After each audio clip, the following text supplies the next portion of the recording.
Eu poderia simplesmente passar as 3 linhas de código aqui, mas o objetivo é mostrar como funciona a programação, e no caso, são processos meio complexos.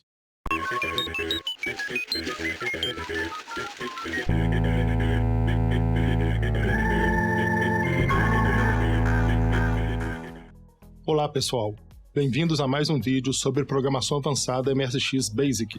Eu sou Renato Murta e nesse vídeo irei fazer a programação da inteligência artificial para controlar o inimigo no labirinto.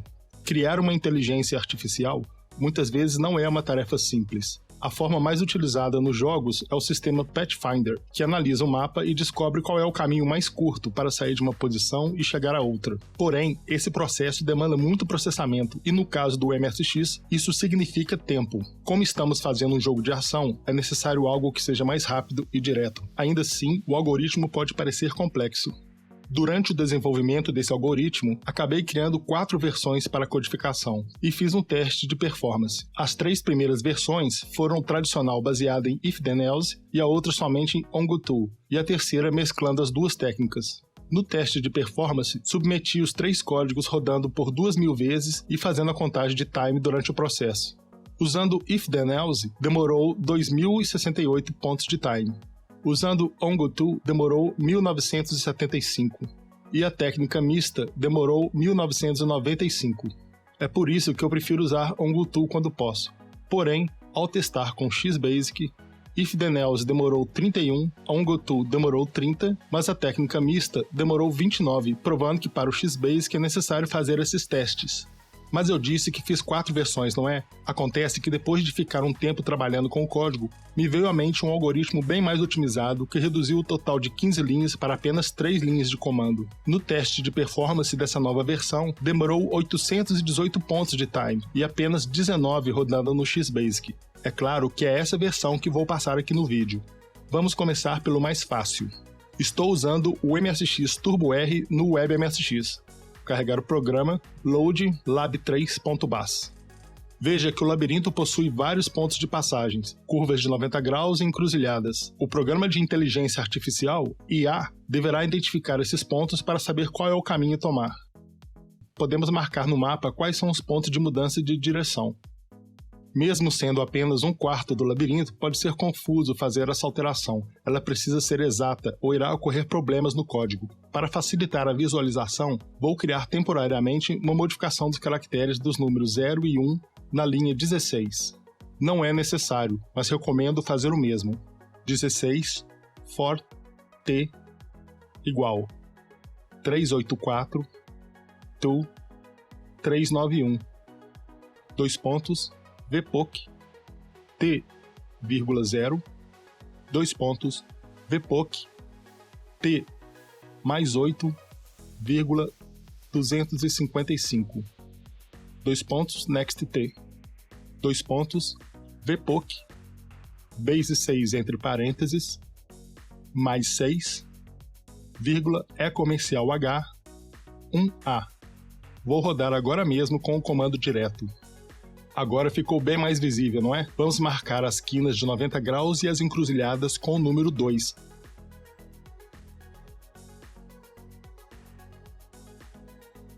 Lembre que o mapa é espelhado.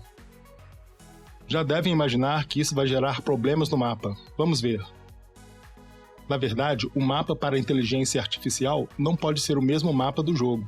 Temos que separá-los em 2 mapas, mapa do jogo e mapa da IA. Primeiro, vamos resolver o mapa do jogo. No cálculo de C, trocamos V por menos, abre parênteses, V igual a 1, fecha parênteses. Assim, a operação só ocorre se V for igual a 1. Se V for maior que 1, o resultado da equação será 0 e irá imprimir o ponto. Vamos ver? Resolvido o mapa do jogo. Mas e o mapa da IA? Primeiro, vamos fazer o mapa da IA ser impresso por cima do mapa do jogo. Vamos clonar as linhas de 120 a 135 para uma linha depois. 121, 126, 131 e 136. No final, mudar C para V e, provisoriamente, somar mais 48. Vamos ver?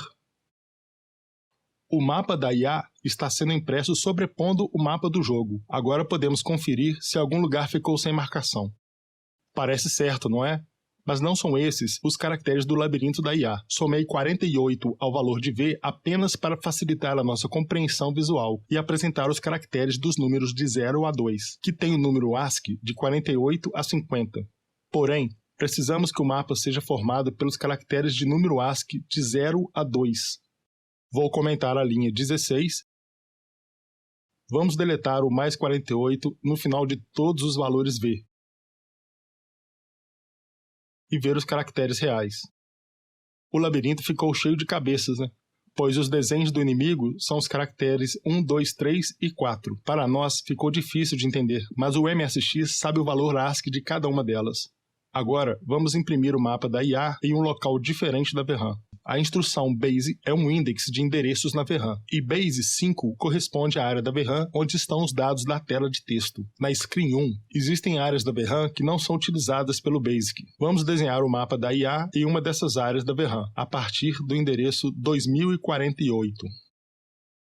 Nas linhas VPOC que imprimem o mapa da IA, trocamos BASE 5 por 2048. Vamos ver? Na verdade, não vemos, né? O mapa da IA agora está escondido na VRAM e o mapa do jogo está sozinho na tela do jogo. Vamos preparar o programa para digitar o código da IA. Na linha 40, vamos criar a posição do inimigo. I igual 304 mais base 5 entre parênteses.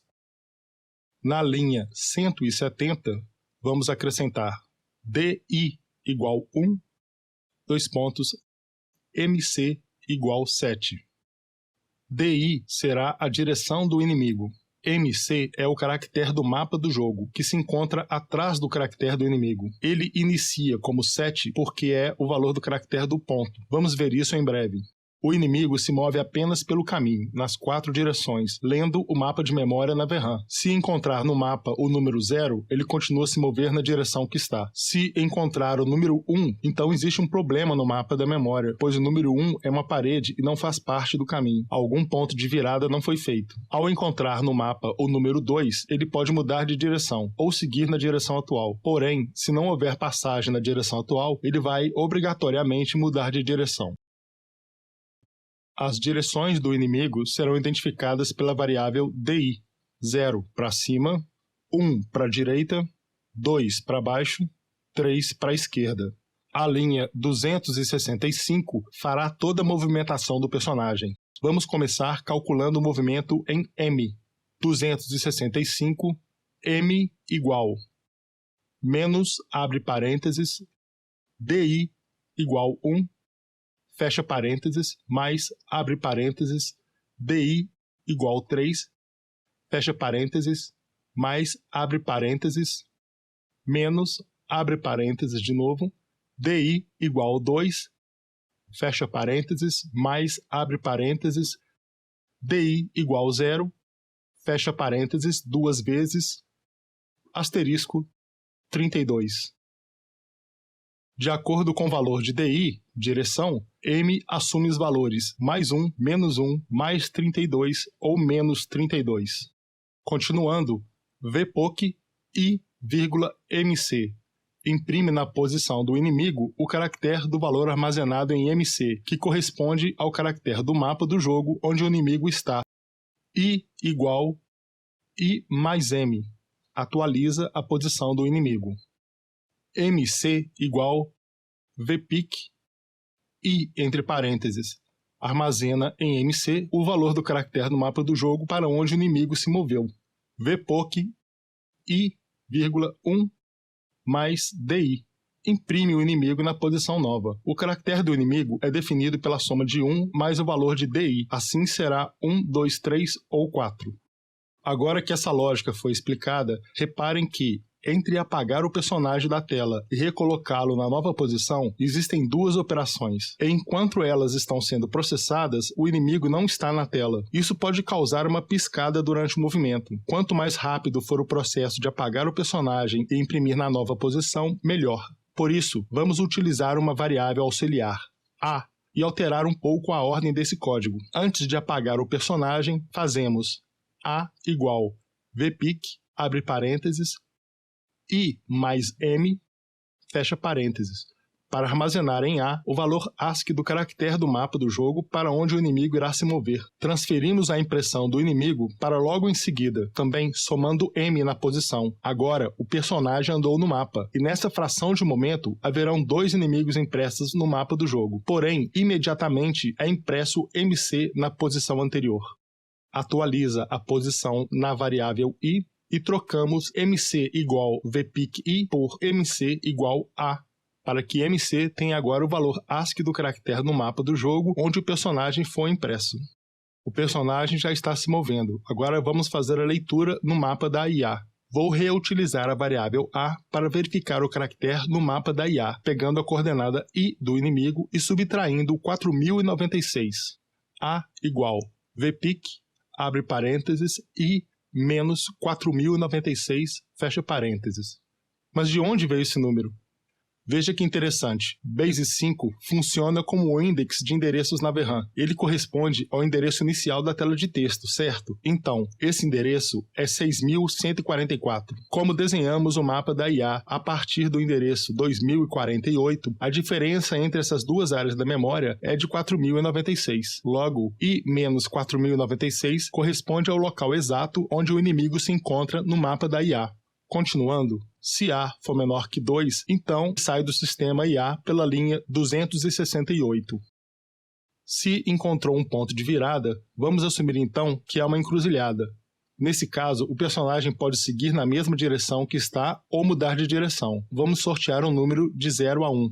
A igual int, abre parênteses, rnd, 1 entre parênteses, asterisco 2, fecha parênteses. Se A for 1, a opção será mudar de direção, então salta para a linha 266.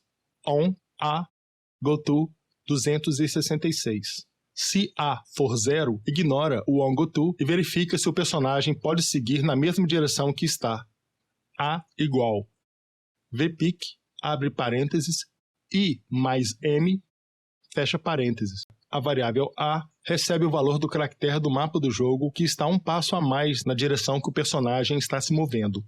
Então, verifica se existe uma passagem ou parede no caminho. Se houver uma passagem, sai do sistema da IA pela linha 268. If A menor que 8 or A maior que 15, then 268. Se não houver uma passagem, o personagem deverá mudar de direção e continua na linha 266. Ficou grande essa linha, né? Agora eu tenho que arrumar a linha 265 ou o Basic nem consegue registrá-la. Para a mudança de direção, precisamos analisar as situações. Se DI igual 0, o personagem está subindo. Ele pode mudar para 1, direita, ou para 3, esquerda. Vou fazer a anotação aqui. Para definir essa mudança de direção, vou criar a variável dn, direção nova.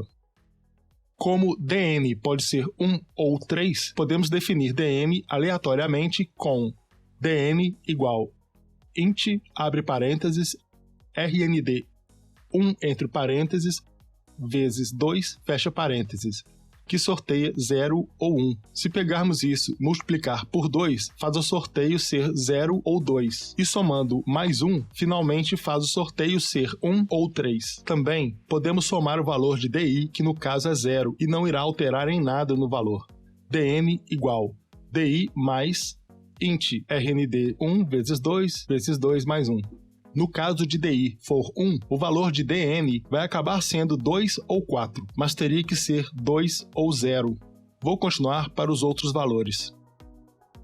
Parece complicada essa relação matemática, não é? Vou organizar melhor essa notação. Perceberam um padrão? Vou fazer um programa direto para desenvolver essa matemática. Não é necessário digitar. Veja bem, ao invés de apenas somar, vamos dividir o resultado por 4 e ficar com o resto da divisão com o comando mod. Olha que legal, conseguimos estabelecer dn apenas com matemática. Então, na linha 266, fazemos dn igual, abre parênteses, DI mais int, abre parênteses, RND 1 entre parênteses, vezes 2, fecha parênteses, vezes 2 mais 1, fecha parênteses, mod 4. Só precisamos agora verificar se o personagem pode seguir na direção nova. 267, A igual vpic, abre parênteses, I menos, abre parênteses, dn igual a 1, fecha parênteses, mais, abre parênteses, dn igual a 3, fecha parênteses, mais, abre parênteses, menos, abre parênteses, dn igual a 2, fecha parênteses, mais, abre parênteses, dn igual a 0, fecha parênteses duas vezes 32, fecha parênteses. Agora, a variável a recebe o valor do caractere na direção de dn. Vamos verificar qual é esse caractere. If a menor que 8 or a maior que 15, then di igual dn. Se houver uma passagem nessa direção, faz di ser igual a dn e sai do sistema da IA. Se não, else dn igual, abre parênteses, dn mais 2, fecha parênteses, mod 4, dois pontos, goto 267. dn é calculado na direção oposta e volta a fazer a verificação da direção na mesma linha. Note que o mapa da IA tem que ser preciso, ou o programa irá travar no looping se não houver saída para nenhuma direção. Ainda não existe um sistema de colisão entre os dois personagens, pois isso implica em fazer um novo final para o jogo, mas vocês já podem sentir como será complicado escapar desse inimigo. Deixe nos comentários se vale a pena fazer o inimigo perseguir o player ou se apenas andando aleatoriamente já dificulta o suficiente. Aproveite para curtir o vídeo, se inscreva no canal e ative as notificações, assim você não perde a continuação do desenvolvimento desse jogo. No próximo vídeo, irei fazer o sistema de colisão que vai acabar com o bug do rastro, um novo final, regular a velocidade do inimigo, criando um sistema de dificuldade e fazer o controle preciso do frame rate, tornando o resultado em segundos real. Não perca! Até lá!